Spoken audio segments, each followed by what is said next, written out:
샬롬 할렐루야. 요한계시록 22장 1절 2절이요.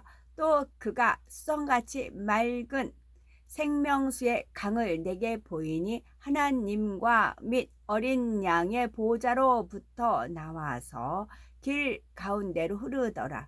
강 좌우에 생명나무가 있어 12가지 열매를 맺되 달마다 그 열매를 맺고 그 나무 잎사귀들은 만국을 치료하기 위하여 있더라. 아멘. 하나님께서는 생명수 강가에 가로수를 심어 멋진 경관을 조성하고 하나님의 자녀들이 한가로이 즐길 수 있는 휴식 공간을 만들어 주셨습니다. 그러면 요한계시록 22장 2절에 보니 길 가운데로 흐르더라 말씀하신 대로 생명수 강가 양쪽에 길을 두신 이유는 무엇일까요? 하나님께서 만드신 천국의 모든 것에는 의미 없는 것이 없습니다. 첫 번째로 천국에 어디서든지 하나님 보호자가 있는 곳을 쉽게 찾아올 수 있게 하기 위함이지요. 생명수 강이 하나님의 보호자로부터 나와 천국 전체에 퍼져 흐르기 때문에 생명수 강 양편 길을 따라 강을 거슬러 올라가면 하나님의 보호자가 있는 곳에 이를 수가 있습니다. 낙원이나 1천층, 2천층, 3천층 등 광활한 천국의 어디에 있다 해도 생명수 강 좌우에 있는 길을 따라가면 결국 새 예루살렘에 이르는 것이지요. 두 번째는 생명수 강을 따라가면 결국 하나님의 보호자가 있는 곳에 이르는 것처럼 이 땅에서 생명수인 하나님의 말씀을 따라 살면 천국에 이를 뿐만 아니라 천국 중에서도 가장 아름다운 새 예루살렘에 이를 수도 있음을 알려주시기 위함이지요. 요한복음 14장 6절에 예수님께서 내가 곧 길이요 진리요 생명이니 나로 말미암지 않고는 아버지께로 올 자가 없느니라 말씀하신 것처럼 예수 그리스도를 믿음으로 하나님의 자녀가 되었고 동시에 천국의 시민권을 얻게 되었지요. 그렇다고 해서 다 된 것이 아니라 이 땅의 삶이 다 하는 날까지 천국으로 가는 길과 진리, 생명 자체가 되시는 예수님의 말씀을 따라 살아가야 합니다. 진리 안에서는 이 세상의 도로, 교통, 표지판처럼 우리가 곁길로 빠지지 않고 천국의 새 예루살렘까지 곧장 갈 수 있도록 안내하는 너무도 명확하고 쉬운 안내 표시판들이 있습니다. 바로 하라, 하지 말라, 버리라, 지키라는 하나님의 말씀들이 있는데 그대로 믿고 순종하면 짧은 기간 안에 천국의 최고 처소인 새 예루살렘에 이르게 됩니다. 이러한 영적인 의미를 나타내기 위해 하나님께서는 생명수 강가 양편에 길을 두어 생명수 강을 따라 올라가면 하나님의 보호자가 있는 새 예루살렘에 이를 수 있도록 설계하신 것입니다. 생명수 강과 양편에 놓인 길은 바로 맞닿아 있는 것이 아니라 그 사이에 모래사장이 펼쳐져 있습니다. 생명수 강가의 모래는 금과 은으로 된 금모래, 은모래이지요. 이 땅에서도 고운 모래는 손으로 만질 때 그 감촉이 부드럽고 모래 위에 앉아 있으면 딱딱한 것이 아니라 폭신한 느낌을 주는데 생명수 강가의 금모래, 은모래는 이보다 훨씬 감촉이 부드럽고 좋습니다.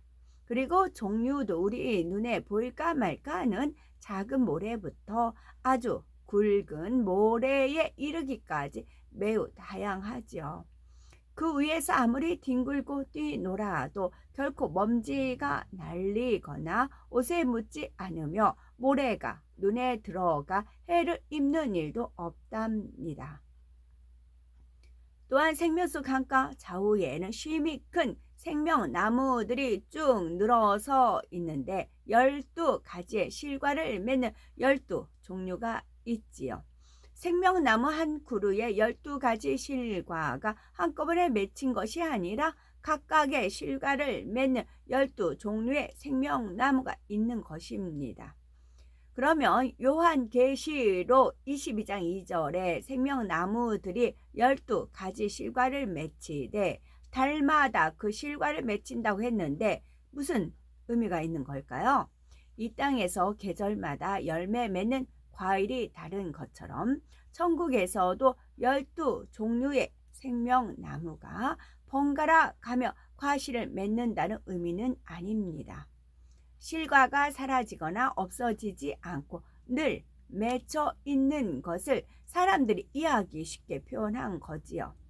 이 땅의 식물들은 시절을 쫓아 열매를 맺다가도 시간이 지나며 잎을 떨구거나 시들기도 하지만 천국의 식물은 항상 잎이 푸르며 항상 꽃을 피울 수가 있고 항상 열매를 맺을 수가 있지요.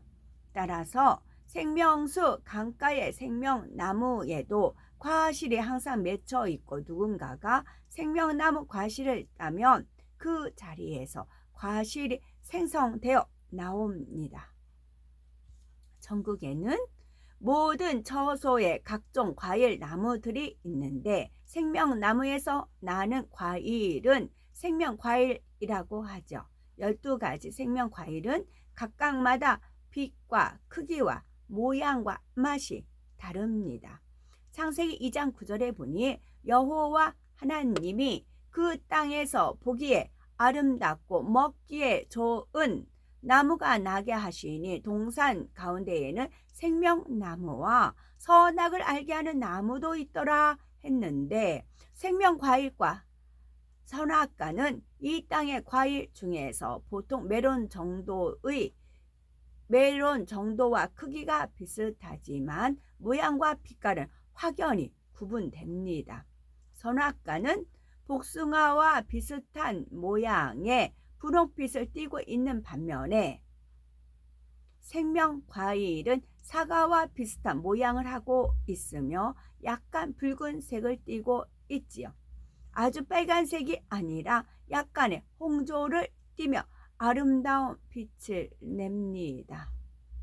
그런데 에덴 동산에 있는 생명나무와 천국에 있는 생명나무는 동일하지만 생명과일의 빛깔은 조금의 차이가 나지요.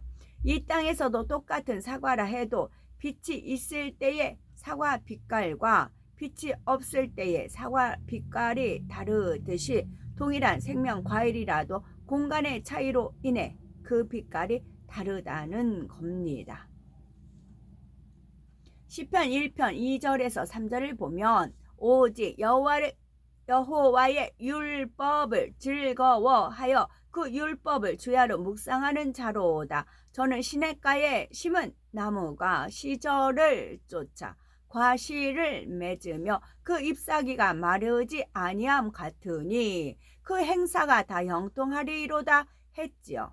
여기서 나무가 하나님의 말씀대로 사는 하나님의 자녀들을 의미하듯이 생명수 강가에 심기운 생명나무는 생명수 곧 하나님의 말씀을 양식 삼아 천국에 이른 하나님의 자녀들을 상징하죠.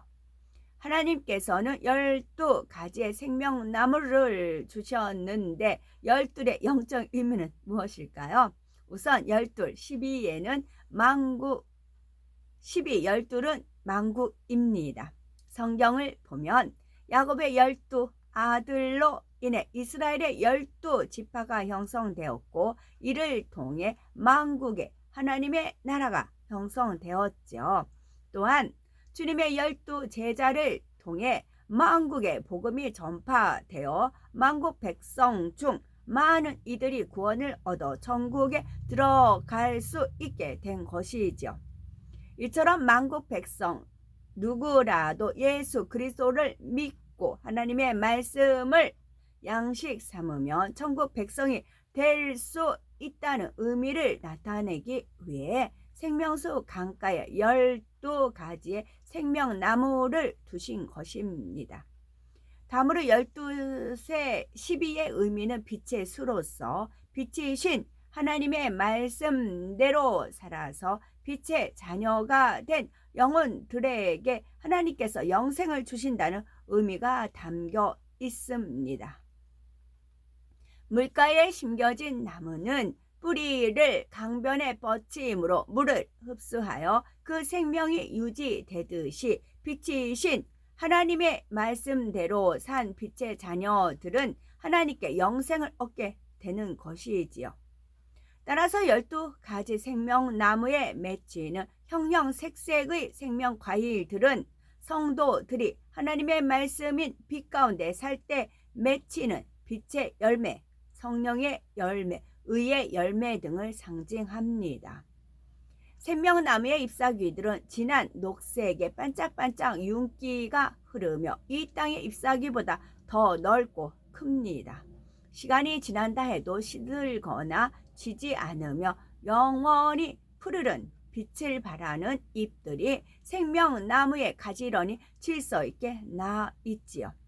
나무에 열매가 맺히기 위해서는 먼저 나무가 자라서 가지를 뻗고 잎사귀를 내며 꽃이 피는 과정이 필요하죠. 이처럼 나무가 성장하기까지는 뿌리에서 양분과 물을 흡수해야 하지만 성장한 나무에서 열매가 맺히기 위해서는 반드시 나뭇잎이 있어야 하죠. 나뭇잎에서 일어나는 광합성의 결과물이 모여서 나무의 열매가 되기 때문입니다. 이런 자연현상을 알게 되면 생명나무의 잎사귀들이 만국을 소성하기 위하여 있다라는 말씀이 이해되기가 쉽죠. 소성이라는 것은 중한 병에서 다시 회복되는 것을 뜻하죠. 원래 만국의 모든 사람들은 잠깐의 육의 생명이 붙어 있으나 죄로 인해 결국은 사망으로 가야만 하니 사실은 죽은 것과 같았지요. 그런데 예수 그리스도를 믿으면 죄의 싹슨 사망이라는 율법의 저주가 풀리고 영생을 얻어 소생될 수가 있습니다. 나무가 뿌리로는 물을 흡수하고 이위로는 잎사귀에서 햇볕을 받아 양분을 만듦으로써 생명을 유지하고 열매를 맺듯이 만국의 성도들도 영적인 물과 빛의 역할을 하는 하나님의 말씀으로 인해 영생을 얻고 믿음이 성장하며 영의 열매를 맺는 것을 말씀하고 있습니다. 생명수 강가의 풍경을 보면 강 좌우에는 금이나 보석으로 무늬를 놓은 벤치들이 수없이 놓여 있고 하나님의 자녀들이 벤치에 앉아 담소를 나눌 수 있지요. 그런데 하나님의 자녀들이 생명 과일이 먹고 싶다는 마음을 품기만 해도 수송드는 천사가 주인의 마음을 알고 황금으로 된 꽃바구니에 담아 갖다 주는 것입니다. 물론 모든 천국의 처소에서 개인에게 수송드는 천사가 붙여지는 건 아니죠. 사랑하는 사람들과 생명수 강가에 놓인 벤치에 나란히 앉아 찬란한 빛을 발하는 생명수 강을 바라보거나 생명나무 길을 따라 거닐면서 이 땅에서 못다한 얘기를 나눌 천국의 생활을 상상해 보시기 바랍니다. 생각만 해도 행복해지죠. 생명수 강은 그저 바라보기만 하는 것이 아니라 강 속으로 들어가 수영도 할 수 있습니다. 수영을 하지 못한 사람이라 해도 천국에서는 자유형, 배영, 평영, 접영 등 자유자재로 수영을 할 수가 있지요. 무엇보다 호흡이 자유롭기 때문에 다른 아무런 장비를 갖추지 않아도 물고기처럼 오래 물속에 있을 수 있습니다. 우리가 수영을 하러 들어가면 강 속에 있던 물고기들이 반기듯이 우리가 움직이는 대로 따라오기도 하지요. 이 땅에서는 수영을 한번 하려면 수영복으로 갈아입고 수영하고 나서는 젖은 옷을 다시 갈아입어야 하는 등 과정이 번거롭지만 천국에서는 물이 옷에 스며들지 않고 물방울이 되어 또르르 굴러 떨어지기 때문에 옷을 갈아입을 필요가 없습니다. 따라서 수영을 하고 싶을 때는 언제라도 자유롭게 옷을 입은 그대로 마음껏 즐길 수가 있지요.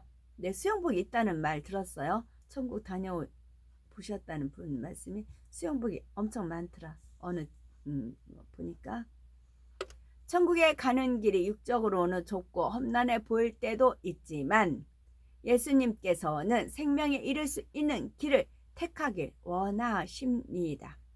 지금 걷고 있는 신앙의 길이 비록 좁고 협착한 길이라 할지라도 그 길 끝에는 주님이 계심을 믿고 믿음과 천국에 대한 소망 가운데 날마다 새 예루살렘을 향해 힘차게 달려가야 되겠죠. 아멘.